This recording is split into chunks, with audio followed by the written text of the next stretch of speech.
जी। आपने पिताजी से मांगे 300 रुपए, या फिर आपके पिताजी ने आपको मुंबई जाने के लिए देने चाहिए थे 300 रुपए, लेकिन दे दिए 700 रुपए। हाँ। बोला कि वापसी की टिकट भी साथ ही लेते जाओ, उसके पैसे भी। उन्हें आप पे भरोसा नहीं था? देखिए, पिता को भरोसा, एक ऐसी दुनिया की बात हम कर रहे हैं, किसको पता मीठी में कि फिल्में क्या होती हैं, सिनेमा क्या होता है। कोई परी लोक है, कोई जादू नगरी है, पर्दे पे कुछ चलता है, लाल पीली तस्वीरें आती हैं जाती हैं। दिलीप कुमार साहब, अमिताभ बच्चन साहब, ये सब उस वक्त के नाम हुआ करते थे। लगता था कि ये कोई डेमीगॉड्स हैं, ये असली लोग नहीं हैं। तो मेरा बेटा एक ऐसी दुनिया में जाए जहां इसका कोई फ्यूचर नहीं है, कोई भविष्य नहीं है, ये डर बहुत लाजमी था। तो अगर मेरे माँ बाप ने भी नहीं भरोसा किया तो बिल्कुल ठीक है, अब उनका क्या कोई दोष नहीं है। खुश हैं? अच्छा लगता है, आपका शो देख रहे होंगे, आपका शो तो इतना प्रेस्टिजियस है, बहुत पसंद करते हैं आपको। बहुत बहुत शुक्रिया, मेरा प्रणाम कहिएगा। जी, मेरी माँ ने एक दो बार मुझे और आपको साथ में देखा टेलीविजन पे, और वो मुझे हमेशा फोन करके बोलती रही कि बहुत मजा आया, और मजा नहीं, मजा जी, बहुत मजा आया मन्नू। और मैं तुम तो खैर ठीक ही बोलते हो, पर उनको मैं बहुत सुनती हूँ। जी। चलिए, आप अपनी माता जी को भी हमारा प्रणाम कहिएगा। लेकिन एक सवाल आपसे जरूर पूछना बनता है यहाँ पर ऑडियंस के लिए, आपने अनूप जलोटा को झूठ क्यों बोला? अनूप जी एक तो इतने ज्यादा प्यारे इंसान हैं, मैं समझता हूं कि अगर वैसे कुछ लोग और इस देश में हों जो स्ट्रगल का दर्द समझें। हुआ ऐसा कि मैं स्ट्रगल के लिए यहां वहां भटक रहा था, मैं पहुंच गया एक दिन अनूप जी के घर में। अनूप जी ने कहा, हाँ आइए बैठिए, क्या लिखते हैं आप? तो मैंने कहा, मैं अनूप जी मैं भजन लिखता हूं। सोचिए, कॉन्फिडेंस देखिए, अच्छा भजन लिखते हैं, वाह वाह वाह, कुछ सुनाइए। मैंने कहा, अनूप जी मैं लिख देता हूं पेपर पे, आप खुद पढ़ लीजिए, आप अच्छे से मीटर में पढ़ लेंगे, मैं क्या सुनाऊं। हाँ ठीक है, ये लीजिए पेपर और ये लीजिए कलम। मैं रियल टाइम में लिख रहा हूं। रियल टाइम जो होता नहीं है कि अब आप लिख रहे हो जय रघुनंदन जय सिया राम, कुछ ना कुछ तो मैं लिखने लगा। अनूप जी को मैंने दिया, अरे पढ़ने लगे अनूप जी, हाँ बढ़िया है, अच्छा और भी तो लिखा होगा। मैंने कहा हाँ और भी है। मैंने दूसरा भजन लिखना शुरू किया रियल टाइम में, फिर से दोनों मिला के 5-5 मिनट में लिखा होगा, और बिल्कुल अच्छा नहीं लिखा था। अनूप जी ने दूसरा भी फिर भी उन्होंने इतना खराब लिखा, फिर भी 3000 रुपए दे दिए आपको? इसलिए क्योंकि वो चाहते थे मेरी मदद करना, लेकिन ये बता के नहीं मदद करना चाहते थे कि तुम्हारा सब किसी काम का नहीं है, फिर भी मैं मदद कर रहा हूं। वो मेरी खुददारी को, मेरे स्वाभिमान को सम्मान दे रहे। जोरदार तालियां इस बात के लिए अनूप जलोटा के लिए। जी बिल्कुल। अमेठी से यहाँ बॉम्बे तक का सफ़र किया आपने, तो आपको कभी ऐसा नहीं लगा कि मैं कुछ गलत कर रहा हूँ, या फिर कभी डर लगा हो? सुनो, बड़के शहर और बड़के नाम वालों, अपने बड़प्पन का झुंझुना कहीं और जाके बजाओ, हमारे तेवर से टकरा गया तो टूट जाएगा। जी, हम जिद पे आ गए ना बाबू, तो बड़े बड़ों का पसीना छूट जाएगा। हम जानते हैं तुम पावर में हो, तुम्हारे खरीदे हुए जौहरी हमको हीरा नहीं पत्थर कहेंगे, हम फिर भी चमक के रहेंगे। तुमने मसनद पे जो मुंसिफ बिठाए हैं वो हमको अदाकार नहीं मानेंगे, फनकार नहीं मानेंगे, कलाकार नहीं मानेंगे, गीतकार नहीं मानेंगे, हम फिर भी हार नहीं मानेंगे। चालू डब्बे में चढ़ के बंबई आएंगे और तुम्हारे हवाई जहाज से डबल ऊंचा उड़ के दिखाएंगे। तुम्हारे हाथ में पावर है, हमारे हाथ में ताकत, दोनों का अंतर जान लो। पावर वो कुर्सी है जो किसी की सगी नहीं हुई, चाहे कोई जिए या मरे, और ताकत वो बचपन का यार जो यारी में गर्दन कटा दे और उफ तक ना करे। तुम भी यार कमाल करते हो, शेर के बच्चे को चाबुक दिखाते हो, हमें सरनेम से डराते हो। जब छोटे लाल मास्टर डा से डर पढ़ा रहे थे, हम पेड़ की पुलगी पर चढ़ के आ से अमरूद खा रहे थे।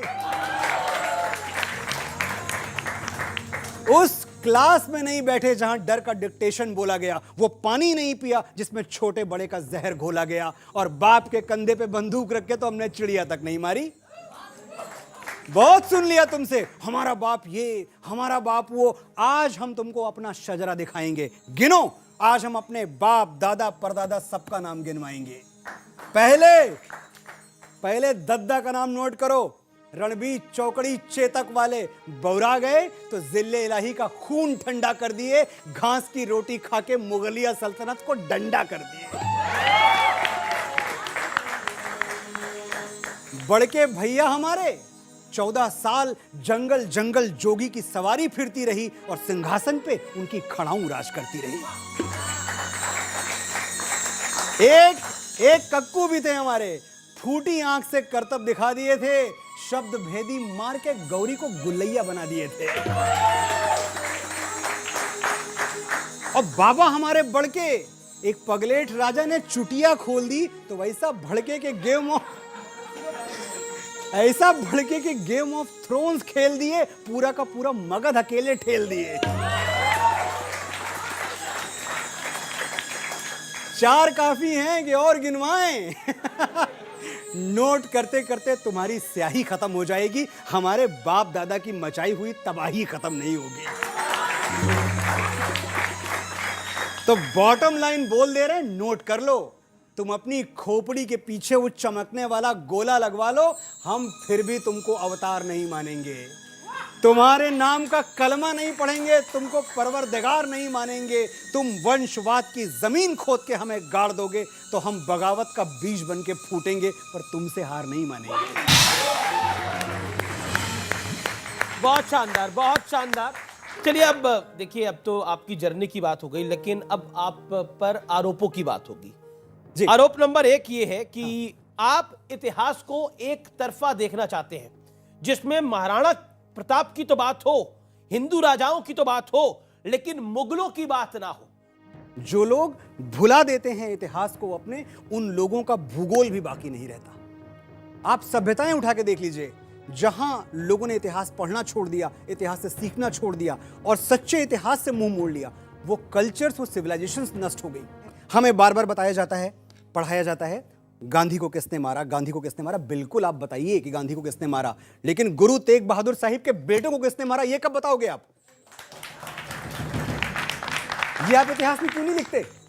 आप मुझे बताते हैं कि भाई ताजमहल इन्होंने बनवा दिया, कुतुब मीनार इन्होंने बनवा दी। ठीक है, सोमनाथ किसने तोड़ा, मथुरा किसने तोड़ा? एक ऐसा देश जहां राधा कृष्ण की प्रेम कहानी है, एक ऐसा देश जहां नल दमयंती की प्रेम कहानी है, एक ऐसा देश जहां शिव पार्वती से बड़ी क्या प्रेम कहानी हो सकती है। 7 बार जन्म लेती है। इस देश में आपकी प्रेम कहानी क्या है? जोधा अकबर। जोधा अकबर का प्रेम, एक यहां भी हिस्ट्री से अगर आप जाएं डिटेल में तो पता चलता है कि जोधा नाम की कोई पत्नी अकबर को थी ही नहीं। हरखू बाई, एक आपको नाम पढ़ने को आता है, हिस्टोरियंस भी आपको बताएंगे। हरखू बाई आमेर के राजा भारमल की बेटी थी जी। उसके डिटेल में आप जाएंगे तो पता चलेगा कि डरा धमका के, बिकॉज अकबर को प्यार हो गया, बहुत खूबसूरत थी हरखू बाई, डरा धमका के भाई या तो तुम्हारे बाप की मैं किंगडम छीन लूं या तुम मेरी हो जाओ। बेटी थी, कुर्बानी दे दी कि चलो ठीक है, यही सही, मैं अपने पिता को किसी मुश्किल में नहीं देख सकती।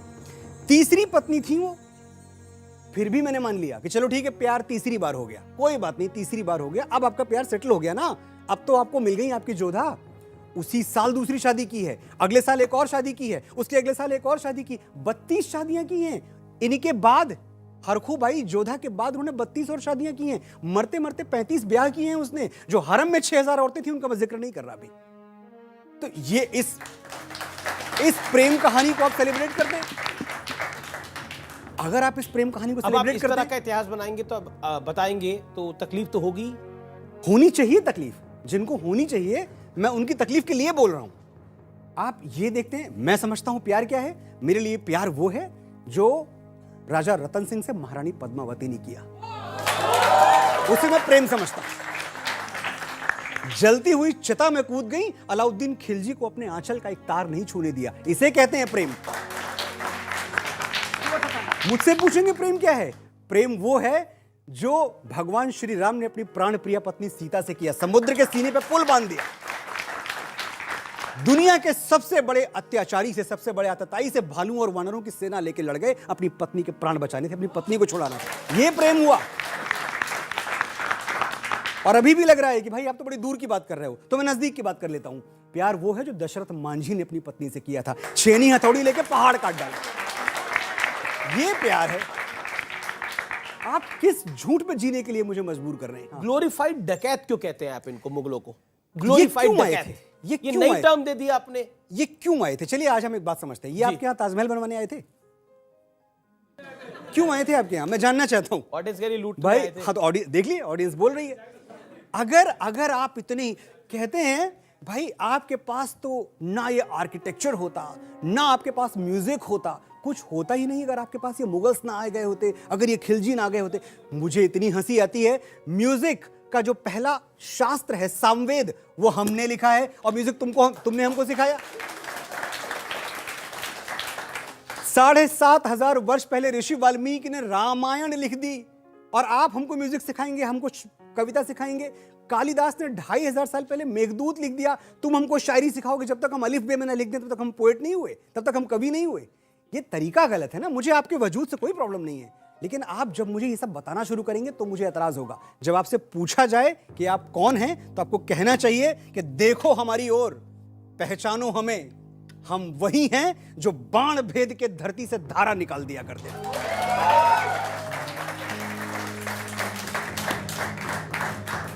एक उंगली पे गोवर्धन उठा लिया करते थे। हम ही थे वो दिलेर जो चक्रव्यूह में वापस लौटने की विद्या सीखे बगैर गए, और वो भी हम ही थे जिनके फेंके हुए पत्थर पानी में तैर गए। हम मारना भी जानते हैं और बचाना भी। हमने दुश्मनों के लिए फाइटर जेट्स बनाए, संगीन बनाई, और जब जिंदगी की सांस टूटने लगी तो हम ही ने वैक्सीन बनाई।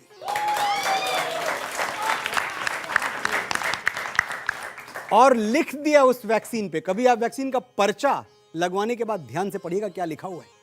लिख दिया इस वैक्सीन पे, सर्वे संतु निरामया, यानी ईश्वर सिर्फ हम पर ही नहीं, हर किसी पर, हिंदू, मुसलमान, क्रिश्चियन, ईसाई, जर्मन, इराकी, ईरानी, जो भी दुनिया में है, ईश्वर सब पर करे दया। हम इतना बड़ा सोचते हैं।